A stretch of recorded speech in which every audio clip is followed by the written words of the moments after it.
Welcome back to another episode of the Edmo Show. We are recording live on Instagram via the cell phone. We are recording live on YouTube and Facebook. So for those of you that are sitting here on Instagram, or you're listening to this on, well, we don't really have any videos today, but if we come across some, we will play some. But for those of you who are listening to the podcast and to this on Instagram, unfortunately, for those of you on Instagram, you won't be able to see or hear any of the clips that I'm playing.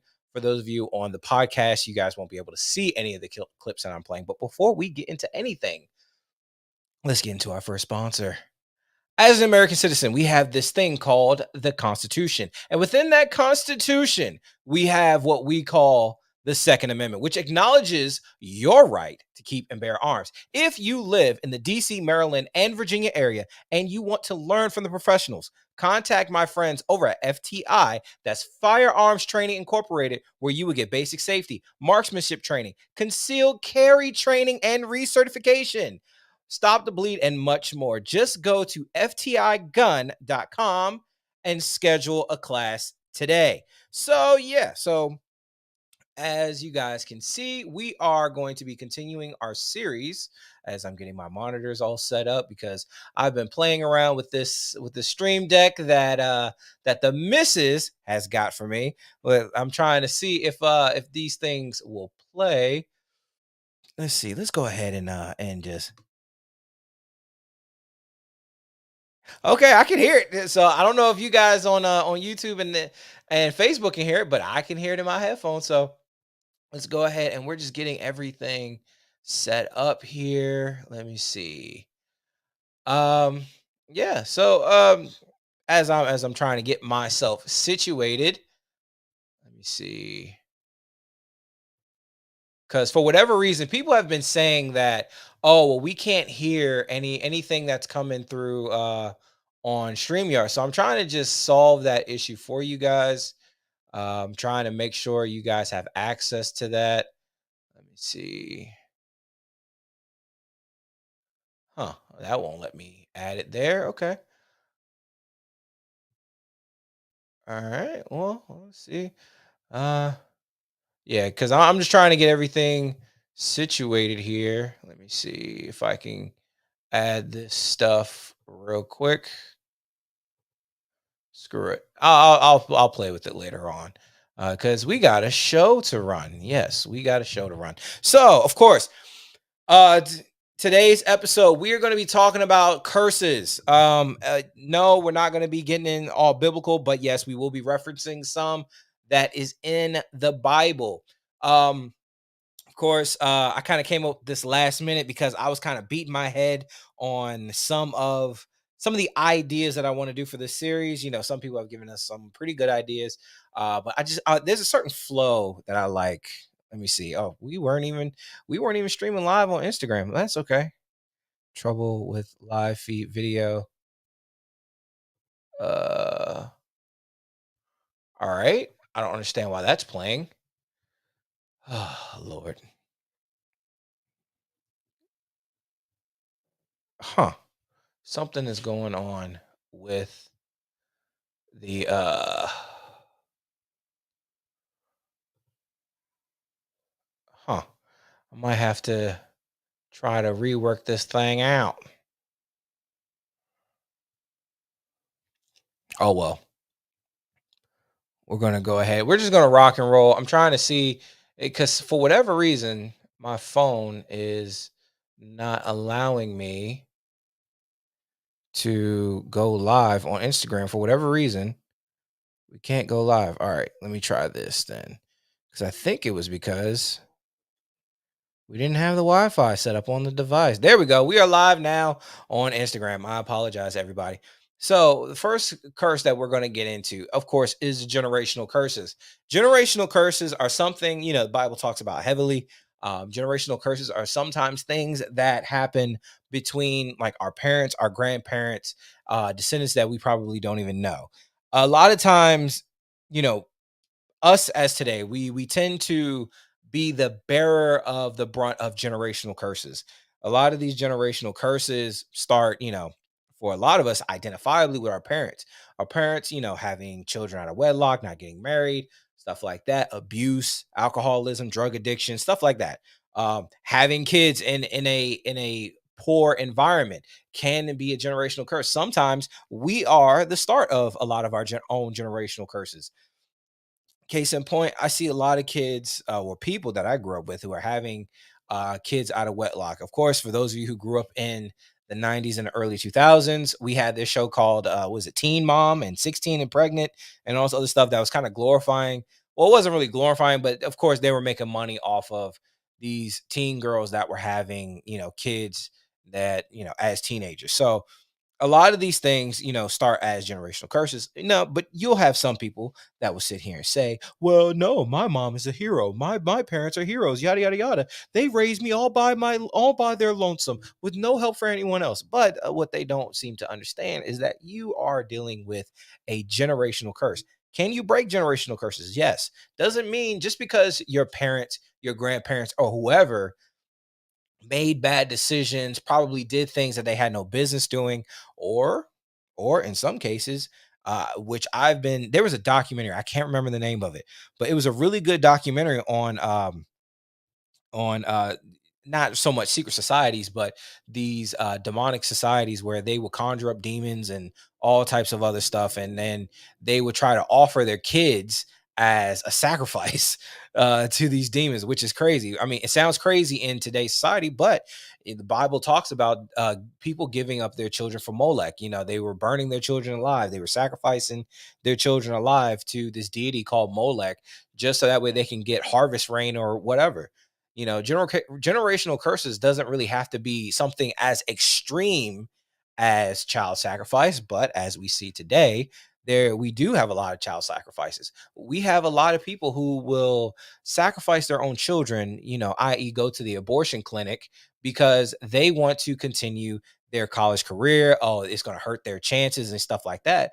But that's not where it started. Where it started as you as a young person making the decision that you can't handle. Um, one thing that I've been hearing more and more of is being covered. I first heard it from Kevin Samuels when he was talking to women, but then I've heard it from people like Dr. Vodi Bakum and other people. It is a Christian biblical term, but being covered by either a husband or a father figure or a male figure in your family. For those of you who have been with us for a while, we went over in Genesis I would think, what was it? It was Rebecca. The How Abraham had his servant go out and find Rebecca.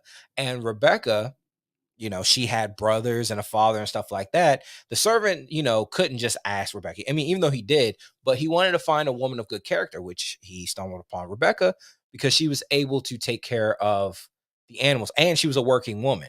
But not only that, when he was propositioning the family for marriage, he asked the men of the family first. The men ultimately, while they thought it was a great idea because here comes the servant, he has all this gold, he has all these gifts and stuff like that, they still defer to Rebecca. Now, one thing that a lot of people are not doing today is they're not checking in on their significant or their potential significant others' families. They People are just out here just getting married. I know my first marriage, that's what I did. And you can see, that resulted in a divorce. I didn't have anyone to really confide in, or I didn't trust anyone enough to confide in them. So, and if you think you can just go out in this world by yourself and just do things the way you want to do, you're going to fall into a whole bunch of problems. You're going to fall for a whole bunch of traps, and you may end up creating some generational curses. So, generational curses, they can either be started by you or they can be started by a relative, but eventually somebody is going to have to break them. First things, the first generational curse in the Bible talks about in Eden when Eve ate the fruit of the tree of knowledge of good and evil, and then she coerced her husband to eat of the fruit too, and her husband, pretty much just sidelined her. When God came and asked Adam, "Hey, where are you?" And then, you know, Adam was like, "Here I am." And then he was like, "Why'd you hide from me?" He was like, "Oh, because I was naked." And God was like, "Who told you was naked?" And then Adam was like, "Well, the woman you gave me the fruit, and I realized I was naked." So, and that was the very first curse ever in the Bible. Was Adam and Eve sinning, Adam being cursed to work to till the land, and the land was not going to be kind to him. So pretty much hard labor. And the uh and for the woman Eve, she was going to have painful labor, but not only that, she got hit threefold. She got hit with, not only are you going to have painful labor, but you are going to want for your husband, and he is going to rule over you. Those are two curses. Well, two curses. I don't know why I put up three. So the first one, painful labor, that means it's going to be a risky business for women to bring children into the world. It's going to hurt. It's going to be a lot of pain, but even in that pain, there's going to be a sense of happiness and fulfillment. But on top of that, which is one thing that I've kind of heard split reviews on, but the review that I kind of like the most, I'm not saying that it's right, I'm not saying it's biblically factual or sound, is a woman is going to want for her husband. Let me see if I can get let me get this, see if I can get the accurate verbiage up here. See. Let's go to Bible Gateway, which is one of my friends. I love them so much.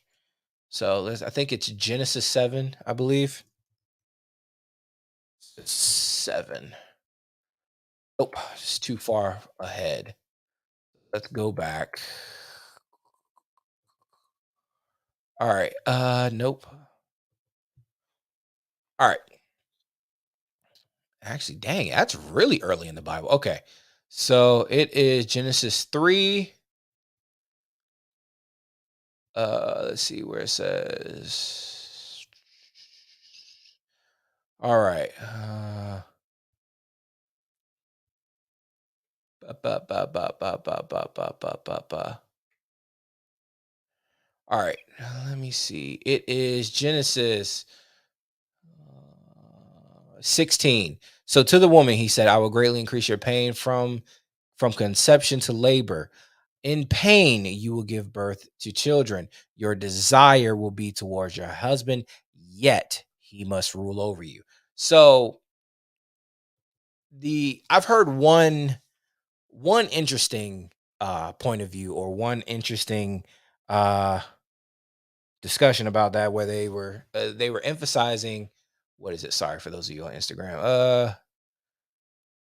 Your desire will be towards your husband. Now, I can't remember exactly where I heard it, but they discussed this as a woman's desire to rule and control her husband.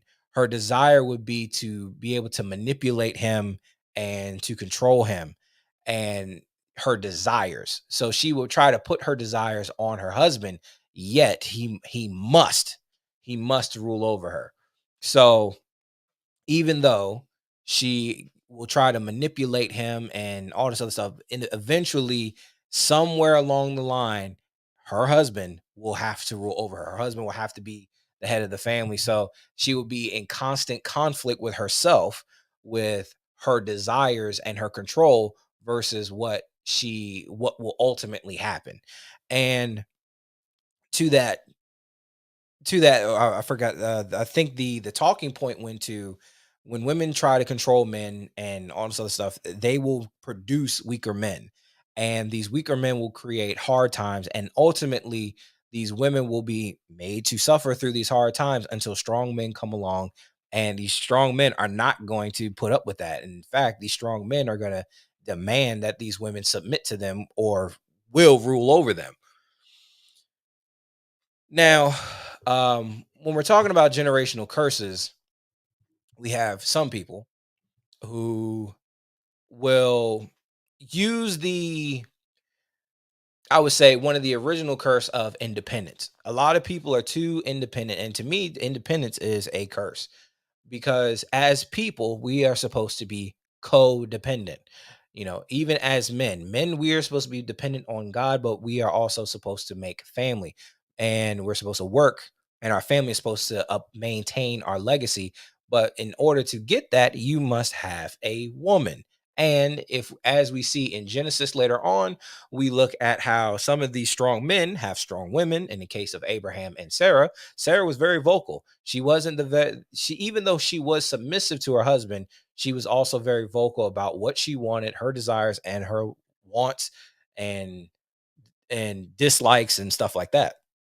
Some people try to think pushing women to not be submissive today because they are pushing women to be more independent. But in that independence, these women are creating generational curses because they think that, oh, because I can be and do, and I've seen women do it all by themselves, I will do it myself, and I will inflict that same curse onto my children. I will teach my daughters that they don't need no man and they shouldn't trust men, and I will teach my sons that they should bend to my will and my every beck and call. And then we have the rise of the son husband, the simp, and the white knight. The and these and all of these things create difficult times for everybody, and for men. We see men who are so independent that they don't want families, that they don't want to settle down, and ultimately they never fully fulfill themselves as men, because as men, the Bible actually tells us that we are supposed to be fruitful and multiply. We're actually supposed to leave the homes and the comforts of our families and our fathers, and to cleave to our women or our wives. But we have men nowadays that refuse to do that. We have men today that refuse to settle down with women. They would rather sleep with multiple women and not commit to any of them. And they would rather indulge in their vices. They would rather indulge in their childlike wants for like toys and stuff like that and experiences, and they never want to cross that threshold into full manhood, i.e. being a husband and a father.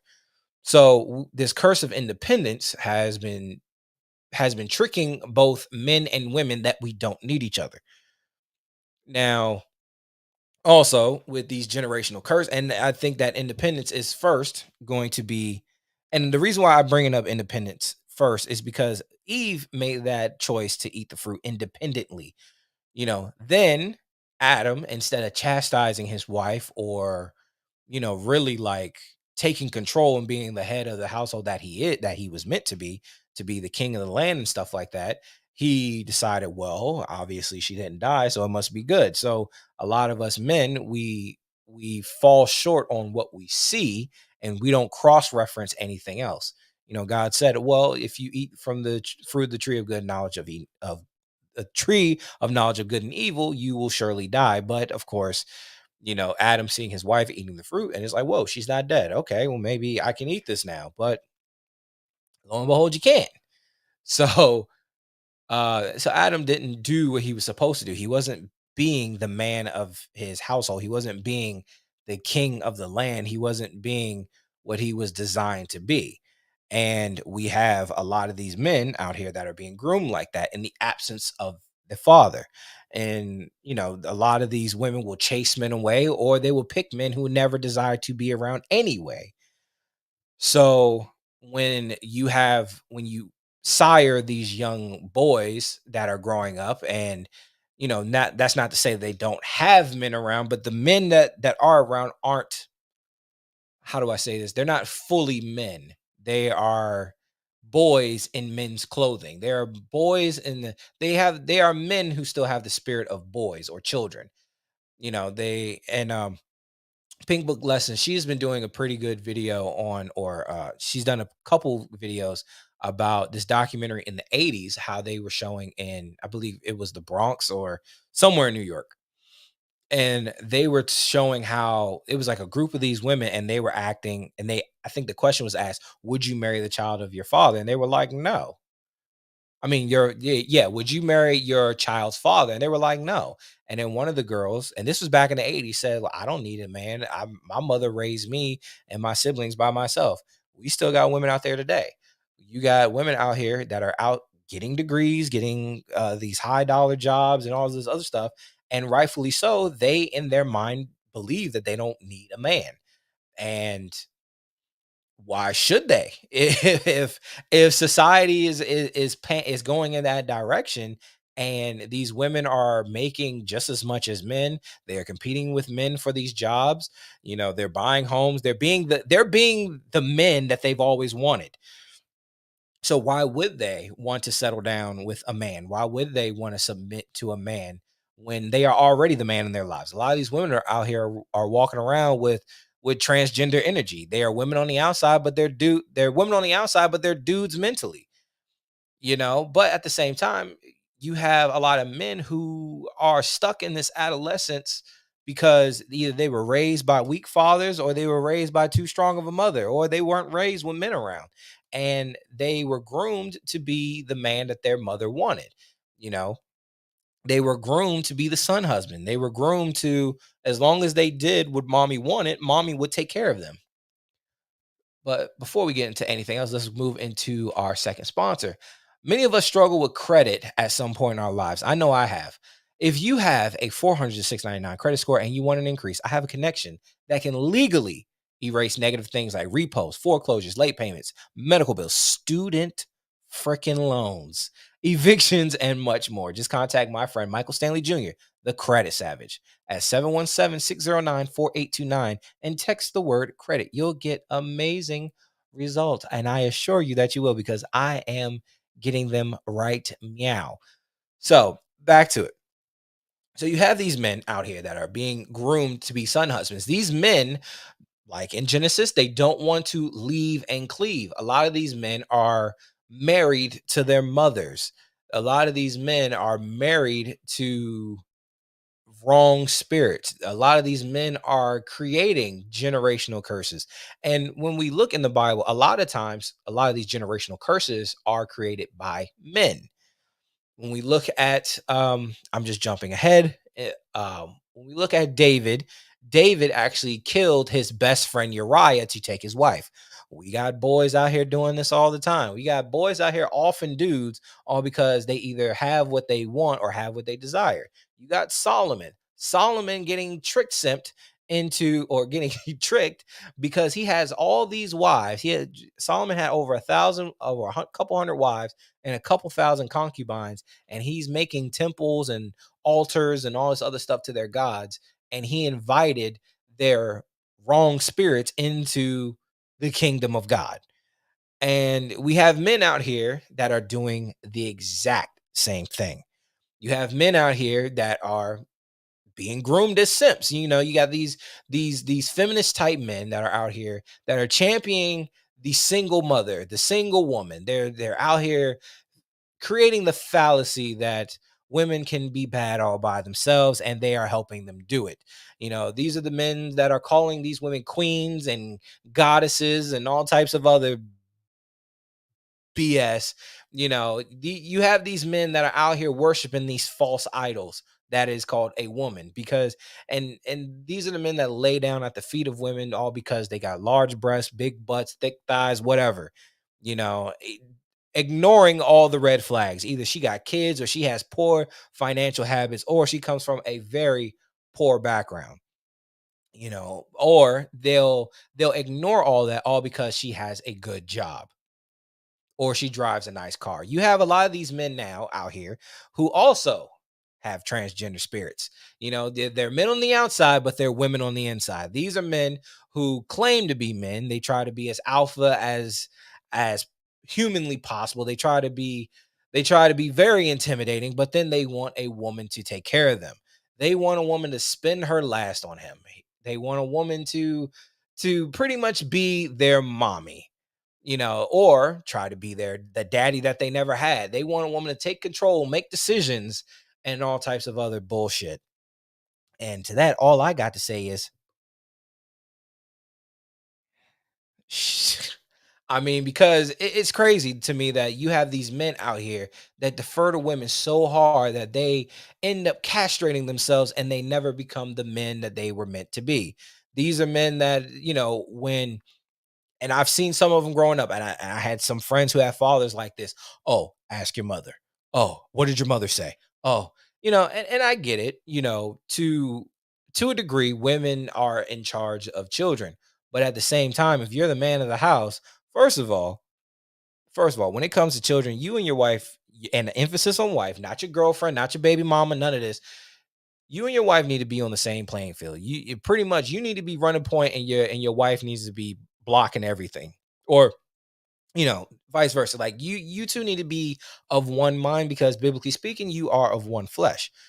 So a lot of times this whole mommy daddy thing, and I see it at work too, because I'm in management, I deal with the mommy daddy behavior all the time from grown men. And I will tell these grown men to their face, you have bitch tendencies. You have female tendencies. You have a tranny spirit.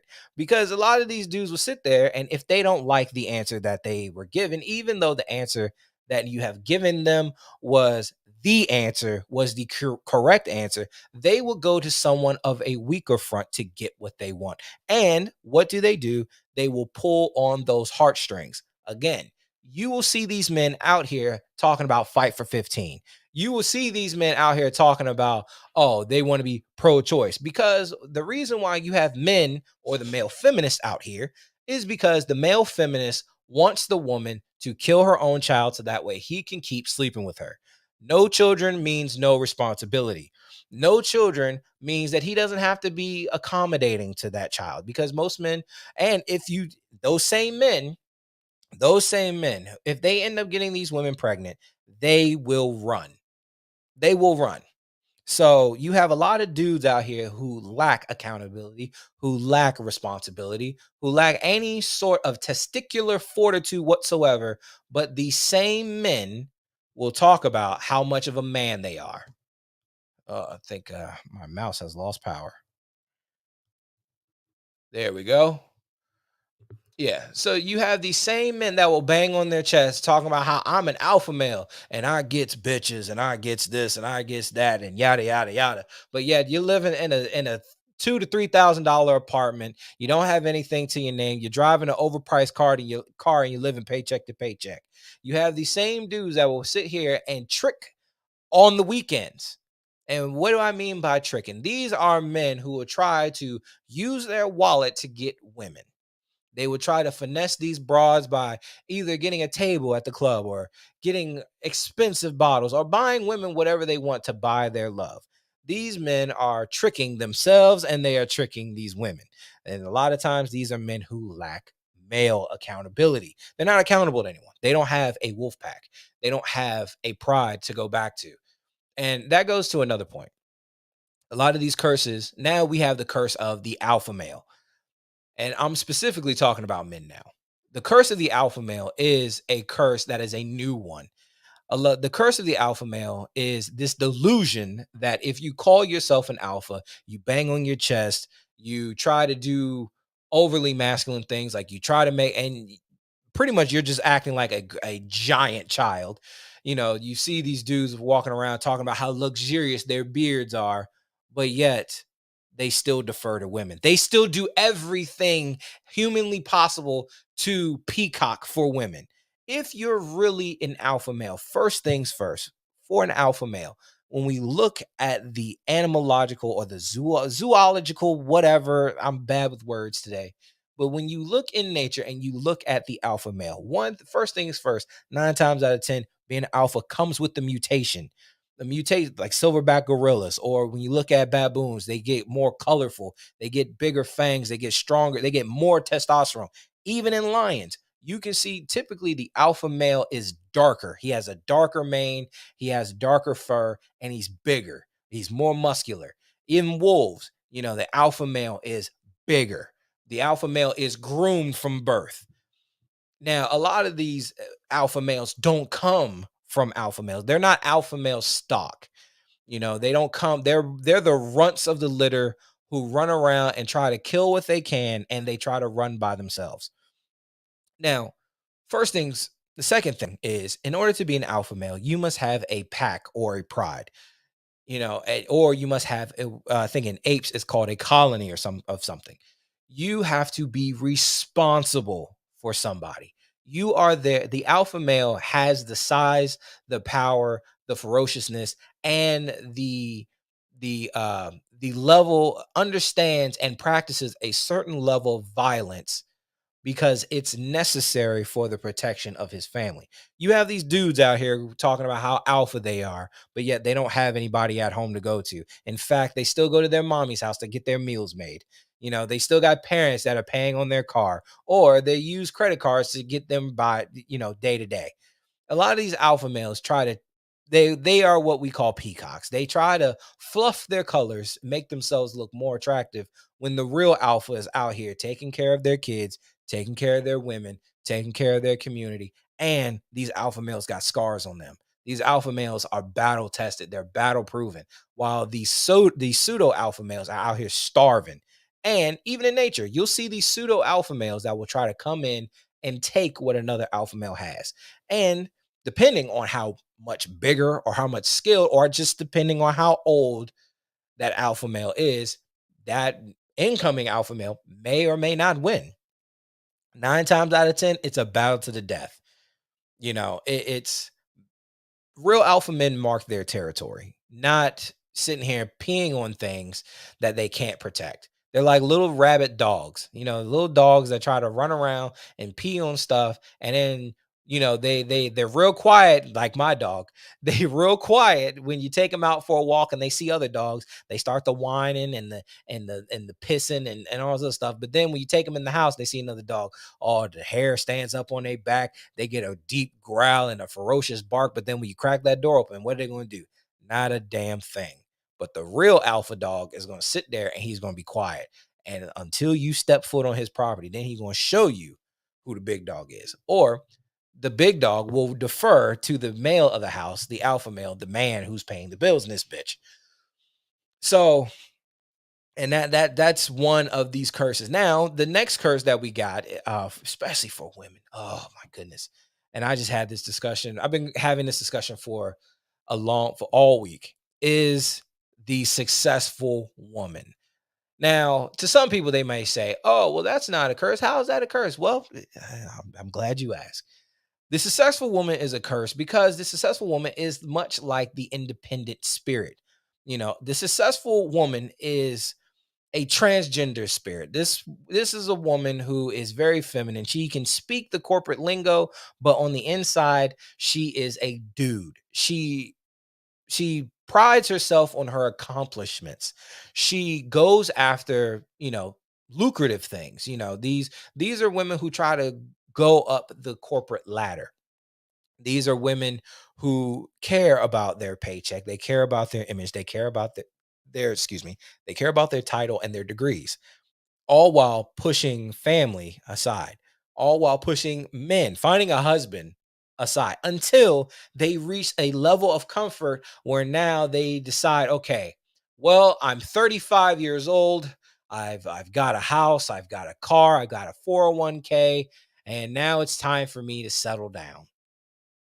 Well, ma'am, I hate to tell you, but you're not a good pick anymore. You spent your all of your 20s and a good portion of your 30s out here grinding and working hard. Congratulations, you got a six-figure salary and an empty ass house. And you are the auntie. You are like that one auntie that gets the kids everything that they want because she got the money to do it, because she ain't got no man at home or kids at home to spend money on. These women out here will chase the bachelors, their masters, their doctorates. A lot of these women will chase titles, they will chase accomplishments, and they will put a lot of important things aside. you know and I've had this discussion over by the course of a week on Facebook. And a lot of these women will sit here and say, well, so what you're saying is a woman should dumb herself down. No, no, no, no, no. That's not what I'm saying at all. I don't advocate for women being the silent airhead. I don't advocate for women, not being able to take care of themselves, because I believe, and this is just me, this is my way of thinking, because as a man, our life expectancy is a lot shorter than women's. Especially for those of us who are in the military, law enforcement, who actually do dangerous jobs. We actually need women who are very intelligent, very educated, and who have earning potential. Now, these men like myself, especially when I was in the military, I jumped out of airplanes for a living. And and I understood early on that what I did was very dangerous. And what I did could in a case of an accident, I could not come home that day. So I depended on a woman, I depended on my wife, to be intelligent, to be, you know, smart and be good with money and have some sort of earning potential. Now that I'm out of the military, I still understand that every single day I deal with a level of threats, just driving just driving, to and from work. Today, when I left the gym this morning, there was a car accident. I went to the gym. An hour later, when I came home, there was a car accident, a really bad car accident. So any any of us can be taken out of here at any time. You know, especially when I was dealing with physical security, dealing with the general public, dealing with riots, protesters, all types of other stuff. I understood the level of threat that goes on. I could go to work and it could be a normal quiet day, and then all hell breaks loose, and then guess what? I get caught up in the crossfire. you know Anything can happen. Or if you just live in a very or if you live in an area that is crime ridden, or you drive through an area that is crime ridden, you could end up in an accident where either you can be physically impaired or you could die. So those of us like myself, I my desire for a wife was someone who is educated, intelligent, who has the wherewithal and the drive to have earning potential. Now, now that I say that, but the one thing that I appreciate about my wife, she understood that she wanted to be a wife. Now, and we started dating seriously when she was in college. I was in college. So, even though I got out, I went back to college. She was in college. She had already, I think by the time we had gotten married, she was working on her master's. She wasn't even done with her master's yet. So, it's important for women to find a husband in your 20s. I would say instead of going to college to chase a degree, you need to go to college, get a degree that is useful, not some BS degree, not some gender studies or liberal arts degree. You can do that later on in life. Get a degree that has some sort of earning potential. Or if not, just get like a general education, get an associate or something, but try to find a man while you're in college. Because when you're in college, you have, especially for women, it is like shooting fish in a barrel, because you have the largest collection of highly of the potential of high earning men in one spot. Get yourself a husband while you're in college. Seriously, start dating him and get to know him, get to know his family and all this other stuff, learn his background, and really be intentional.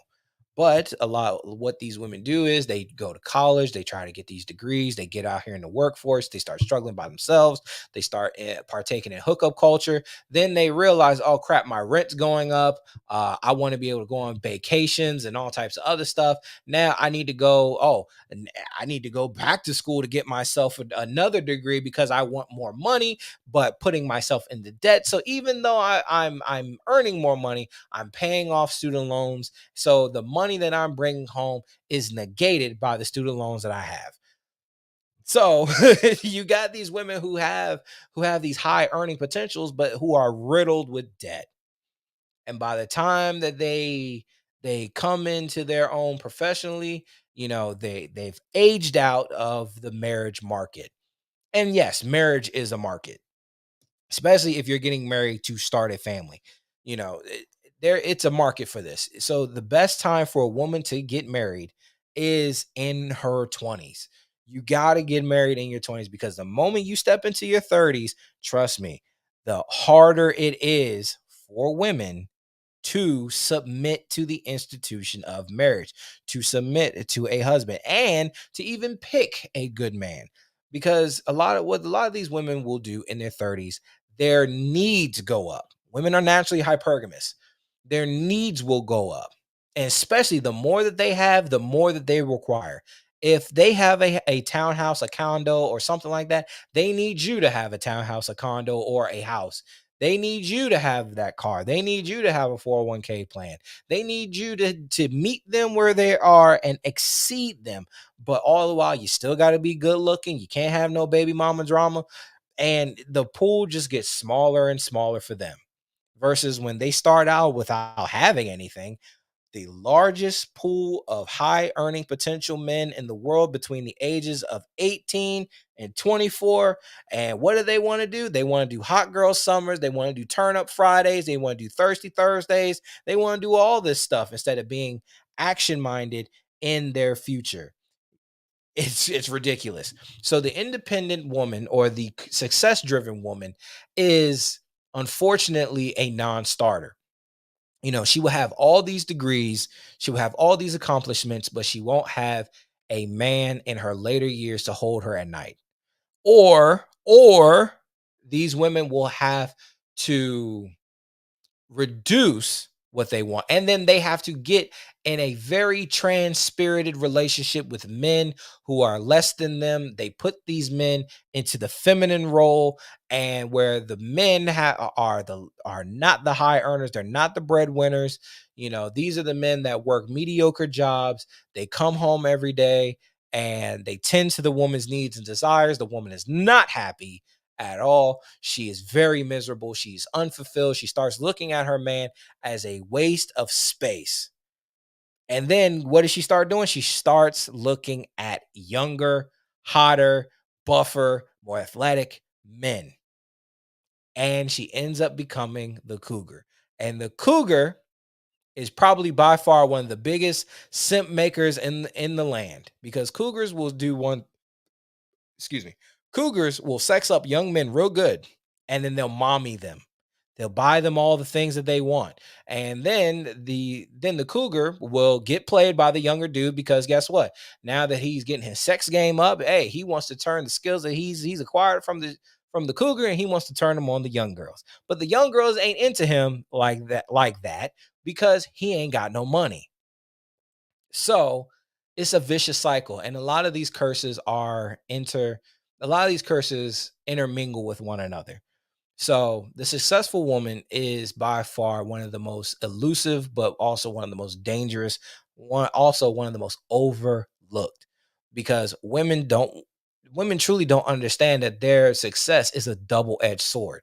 Now, would I say that, should a woman be successful? Yes.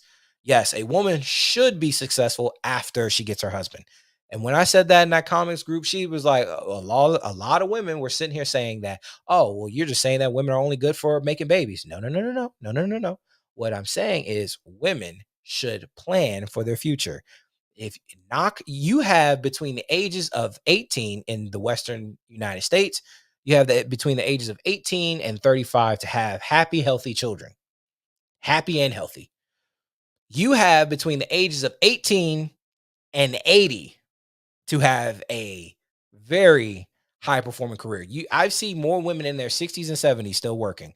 So you have until you are in your latter years of your life to enjoy a high paying, high class, highfalutin job versus, and have your kids, when you're young. And if you play this outright, you know, you can you can still go to college. You can get all the degrees you want, while being a stay-at-home mom. I'm not saying that none of this is easy, but you can do it. Trust me, you can. You can get all your degrees, and hell, by 40, even though actually, I wouldn't say that. If you had your kids at 20 and you stay at home and you go to school and you really buckle down and you get a good system in place, you can raise your kids. By the time you're 25, you can step out there with your degrees and you can command a high paying job, because guess what? Your kids are already in school. So you don't really have to tend to them like that.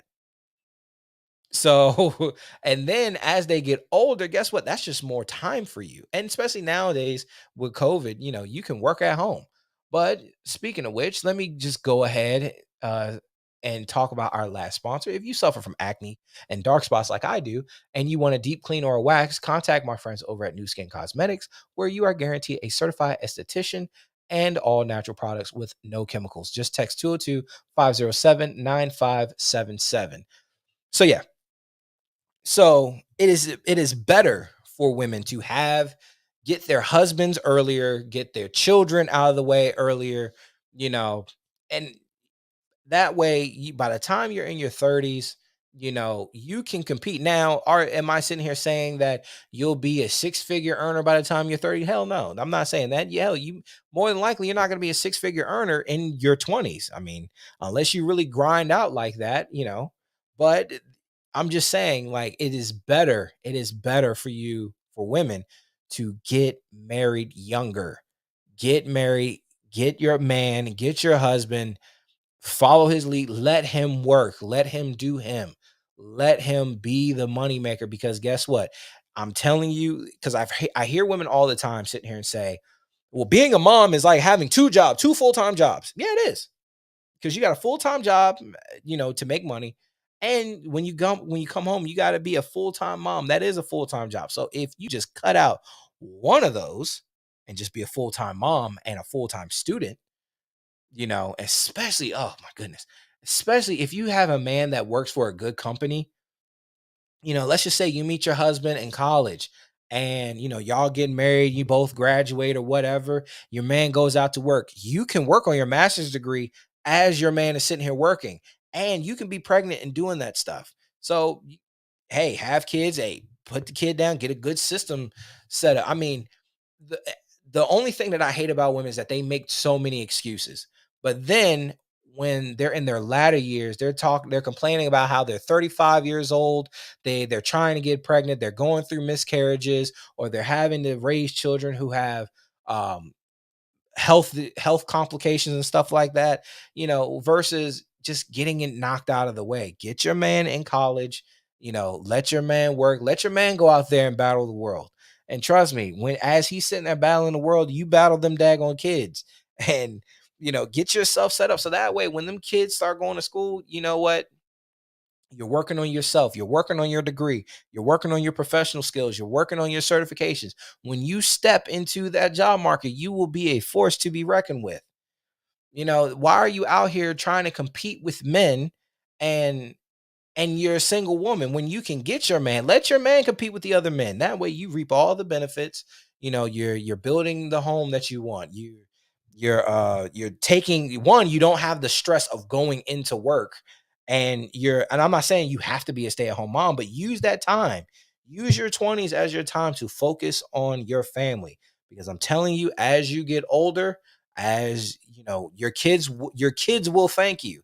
Your kids will take care of you later on, versus you're 30 now, you're playing catch up. Not only are you trying to have kids, but you're trying to get a husband, and then you're trying to learn this man. In a couple years, you're trying to force a marriage, you're trying to force kids, and then your marriage falls apart, your relationship falls apart. Why? Because you try to move too fast instead of moving with intention early on. And I feel sorry because we got a lot of women out here that are spreading these generational curses to these younger girls coming up. They're telling them, girl, go get the bag, go get this, go get that degree. You could be the CEO, the director, all this other stuff. Yes, you can. But what I'm saying is you can't have it all at one time. Get your family knocked out first. Get your family, get your husband, get your kids, because trust me, your degrees will not keep you warm at night. Your money probably will keep you warm at night, but it won't keep you company at night. You can buy company with it, but it's not going to be good company. Trust me, I'm telling you, this material stuff does not make you happy. Get your man, get your family, then chase your career, chase after your dreams. Hell, back in the day, when men were in the corporate world, the whatever money was left over, because most men don't want much. Men used to invest their money into whatever their wives' needs were. That's why you had the Tupperware wives and all this other stuff. And to me personally, for people who try to belittle stay-at-home moms, look at J.K. Rowling. J.K. Rowling is probably by far the richest woman in the world, by far one of the richest people in the world, and she was a stay-at-home mom who was writing books. The chick who wrote Twilight, she was a stay-at-home mom. So if you can do it, but you got to get out of your own way. Stop chasing things. Stop trying to compete with the world and get your family. Because I'm telling you, I'm telling you, because most of these women out here want to be taken care of by somebody. Why do you think they go after ball players and athletes, rappers, entertainers, and all this other stuff? Why do you think these women try to go on here and look like Instagram thoughts and try to get wifed up or get snatched up or get pregnant by these celebrities? Look, case in point, look at Dr. Dre's now ex-wife. She was a law practicing lawyer, but I believe she married a baseball player before, or baseball basketball player. She married an athlete, divorced him, took his money, then married Dr. Dre. This woman hasn't practiced law, and she was a degreed lawyer. She got her degree as a lawyer to practice law. I don't know if she had her license or anything like that, but she got her degree. This woman never practiced law while she was married to Dr. Dre. Just saying. So these women will really go out here, get these degrees, and hope that someone wipes them up, and they will never use them. So it's a waste of money anyway. This woman who married Dr. Dre and then wants to be upset because, oh, she's not getting all these millions. She's never practiced law and she has a degree. Most of these women will get degrees and never use them.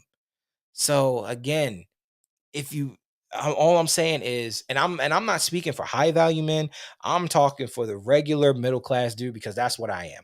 Most middle class people, men and women, have degrees. Most middle class people have lives, they got problems and all sorts of stuff. That's not saying anybody got problems. Nobody has problems, but just saying, get yourself a husband while you're in college. Work on your relationship, work on your family. Then once you're in a good spot, get yourself a career, move into your career. And I would say try to find a career that allows you to be the best wife and the best mother possible. Because trust me, you can only and it's crazy. I'm gonna say this before I go. You have a lot of these women out here chasing these degrees. They'll submit to their teachers, they'll submit to their professors, but they won't submit to their man. These women will go out here, get these jobs, they'll submit to their boss, they'll submit to their supervisor, they'll submit to their company, but they won't submit to their husbands. And then they wonder why their home life is so crappy, but then they want to blame men. Men, men will go out here and date these thoughts, date these models, date all this other stuff, and complain about why these women won't submit to them. You know, First of all, men, you got to have you in check first. Before you can check a woman, got to have you in check. Don't sit here and demand respect, demand loyalty, demand none of this stuff unless you have something to come to the table with. It's killing me that I'm seeing these broke dudes have entertain these conversations. One, you don't even whew, you have these dudes who are broke, who are living at home, living, all just living a busted lifestyle, going to sit here and ask women what do they bring to the table. I mean, I go on everybody, men and women. I don't care. Trust me. If you're a dude and you don't live on your own, you don't take care of yourself, you dependent on someone else, you know, you can never utter out of your mouth to a woman, what does she bring to the table? Because 9 times out of 10, a lot of these modern women will bring the house, the kitchen, the whole meal to the table, and and while you over there bringing ice, you ain't bringing nothing. So I'm just sitting here saying, for men, put yourselves in these positions. Put yourself in the position of authority, of respect. Don't sit here and talk about what a woman does or does not bring to the table if you don't have anything verifiable to bring to the table. Once you get something verifiable to bring to the table, then have that discussion. But Bernie, what do we got? Thank you, Bernie. We are asking for your financial support. So if you want to support us, please go support our friends over at FTI, over at the Credit Savage, at New Skin, my friends over at Gun Monkeys, my friend and mentor Zoe over at the Zoloft and Bronze Serpent Media. But if you guys want to support the show, please go over to our Teespring store where you can get yourself a nice Edmo Show coffee mug where we only drink out of the finest coffee receptacles. You guys can go get yourselves a nice Edmo Show t-shirt, hoodie. We got leggings that says bigger, better deal on it, but please do not put your flat behind in my leggings unless you got a bigger, better deal back there. But if you just so happen to, we also got PayPal. You can donate however much is in your heart. Because trust me, these videos ain't cheap. But if you are down to your lonely bottom crusty dollar and you have nothing to give or you don't want to buy anything, you guys can just go over and give us a nice 5 stars over at the iTunes playlist. Give us a nice comment or a mean comment, doesn't matter. Just as long as you drop my 5 stars. You guys hit the notification bell, give us a like or whatever over at YouTube, Facebook, wherever you get this content. Please share the show, like the show, and please recommend the show to people. So until then, I am out. And I will see you guys on Friday for another struggle episode. I'll see you guys on Monday for another movie Monday. And I'll see you guys next Wednesday for another episode. Until then, I'm gone. Bye.